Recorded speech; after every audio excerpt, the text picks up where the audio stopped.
Consommer 3 produits laitiers par jour, c'est bon pour la santé financière des lobbies.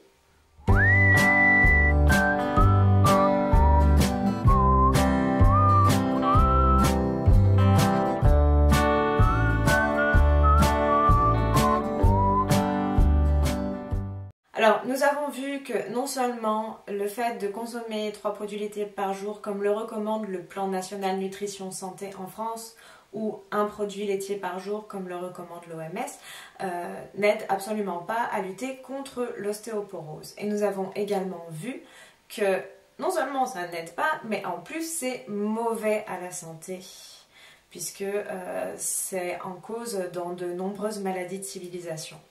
Alors, pourquoi ces recommandations par les autorités de santé? On va pas se mentir, elles savent très bien, elles connaissent très bien ces études, elles savent très bien que l'activité physique est le seul moyen de lutter contre l'ostéoporose et elles savent très bien que les hormones de croissance présentes dans le lait de vache sont mauvaises à la santé et participent à la multiplication des cancers. Alors pourquoi les recommander puisque c'est pas bon pour la santé? C'est tout simplement à cause des lobbies du lait.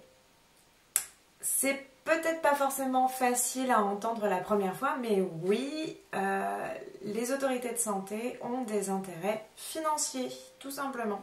C'est malheureusement la loi du profit avant l'homme. Il faut comprendre que le marché de l'ostéoporose est un marché considérable, c'est-à-dire qu'on fait vraiment peur à toutes les femmes qui arrivent à l'âge de la ménopause et on commence maintenant à s'attaquer aux hommes passés 50 ans. On nous fait peur avec cette maladie et c'est pour ça que vous voyez fleurir sur tous les étalages des produits enrichis en calcium, en vitamine D pour lutter contre l'ostéoporose, etc. qu'on nous recommande les produits laitiers. Il faut en manger, mangez-en, mangez-en, mangez-en, mangez-en. Ça rapporte des sous. Mais ça ne touche pas que ça. Par exemple, je crois que c'est dans les années 70 ou à peu près par là, lorsque Nestlé a inventé le lait maternisé, donc pour les bébés, et ben, il fallait le vendre. Sauf qu'à l'époque, enfin je veux dire, l'allaitement, tout le monde allaitait.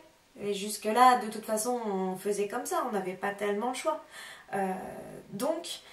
Pourquoi est-ce que les femmes auraient commencé à dépenser de l'argent pour acheter du lait en poudre alors qu'elles en avaient gratuitement à foison?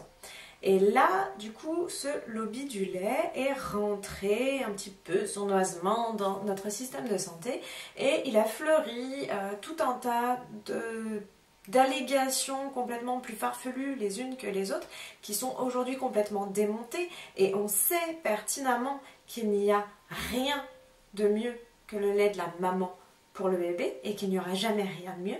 Enfin, je veux dire, c'est comme ça, c'est la nature. Mais on a commencé à dire aux femmes que leur lait n'était pas assez nourrissant. Donc c'est surprenant que l'humanité ait survécu jusque-là. Que allaiter, ça abîmait les seins. Parce que oui, bien sûr, les considérations physiques était très importante. Enfin, je veux dire que leur bébé ne serait pas en bonne santé s'ils ne consommaient pas ce lait. Et encore aujourd'hui, je rencontre des femmes qui sont persuadées que leur lait c'était de l'eau ou qu'elles n'avaient pas assez de lait. Ce qui est juste complètement impossible.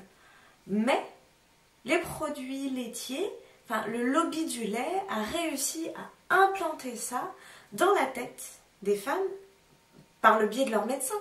Tout simplement, en fait. Donc voilà, il faut comprendre que le système médical est soumis à des pressions qui viennent des lobbies.